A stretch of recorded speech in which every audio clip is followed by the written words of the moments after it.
Kamen Rider Saber is the second installment of the Reiwa era of Kamen Rider, focusing on a storybook and night theme. The story is about Toma Kamiyama, a young novelist who is thrown into the midst of the Megade in the mysterious Wonder World. He is given a sword of fire and transforms into Kamen Rider Saber. In his adventures, he will solve the mystery of his missing memories and meet new riders. What are my thoughts on the first arc of Saber? It's a mess. First off, let's talk about our lead character, Toma, Kamen Rider Saber. So far, his character is okay. I do like he's an author and values making promises with other people. And yes, he is another lead rider with amnesia, but I feel that plotline is weak compared to other riders with that same condition.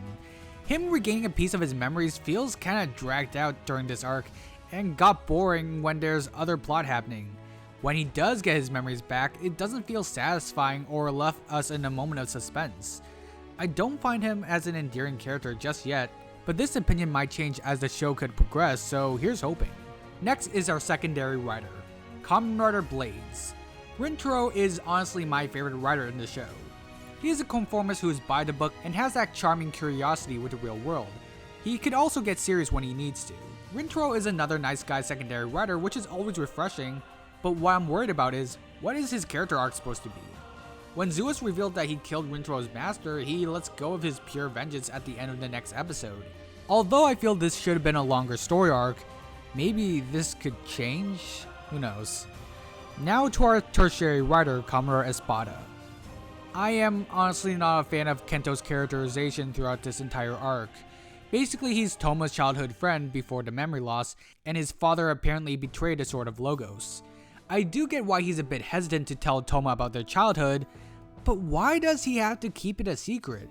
It's apparently guilt from what his father did, but what does this have to do with not telling Toma about their childhood? Why didn't he mention Luna? Is Toma even gonna suffer knowing his true past? Because he clearly didn't when he found out. When he found out the truth about Kamen Rider Caliber, my irritation for Kento got worse. Somehow, he thinks Caliber and Sophia are in cahoots when he sees them both together. I get that you're not thinking straight, but that's the logical conclusion that you make out of? You couldn't think Caliber was holding Sophia hostage, or Sophia was trying to persuade Caliber to stop being evil?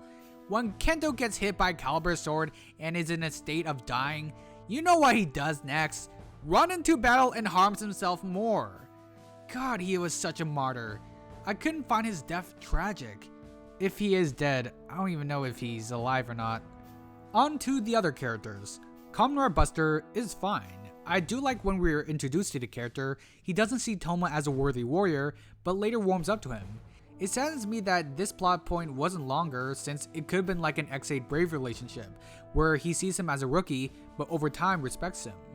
I know people hate Kenzen's personality when he was introduced, being a Kento fanboy, rivalry towards Toma, and wanting to get stronger, but I'm not gonna hate him because of how he was introduced, because that's stupid. There's plenty of jerk and antagonistic writers in the past that we've grown to love. Oh, I'm gonna hate this guy, but in the next few episodes, oh, I love this writer. No. I'm just gonna wait for that one episode where we begin to love Ren's character, because I've seen this cycle many times before. As for Slash, I like Daishinji's character when we were introduced to him. He's a real fun dude, but honestly, him being a writer feels like an afterthought. I haven't mentioned Mei yet. I don't think she could be a writer, although a part of me is thinking she is Luna, Toma and Kento's childhood friend. I know a lot of people say she's annoying, but it depends on if you have the tolerance for the archetype she's representing. But yeah, honestly, some of the supporting writers aren't fleshed out perfectly in this story. Before the show began, many fans got worried with the series because during the press conference, it was revealed that the head writer of the series will be Takeru Fukuda. If you don't know who he is, he was the head writer of Ghost, and that show had a large negative reception. Regardless towards opinion towards Ghost, and I can even agree that the show isn't even that bad, the series itself did face major production issues behind the scenes. Let me say this, Kamen Rider Ghost's first arc from episode 1 to episode 12 isn't even that bad.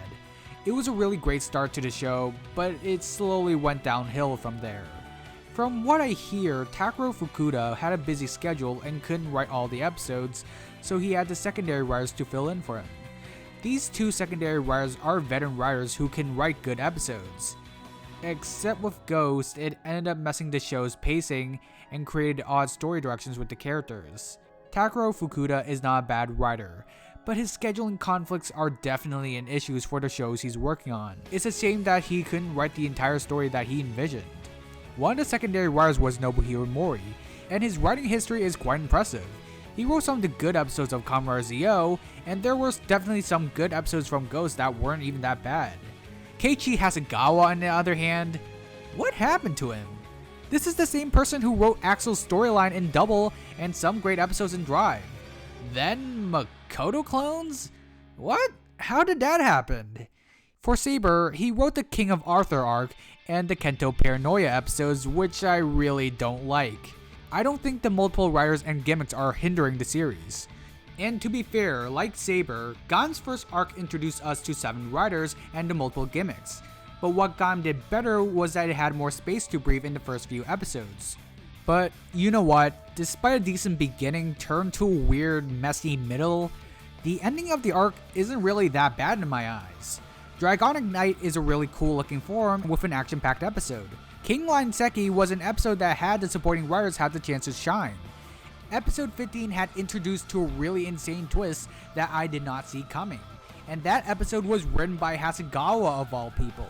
I do believe Saber has the chance to become a better season if the show progresses, so what it had a messy beginning? I mean, not a lot of people like Blade's first arc, but the show got better in the end. It's a slow burn, but maybe Saber has the chance to get better. Thank you for watching this video. Comment down below on your thoughts on Saber, please give this video a like, click on the notification bell, and subscribe for more videos like this. I'm Baron, signing out.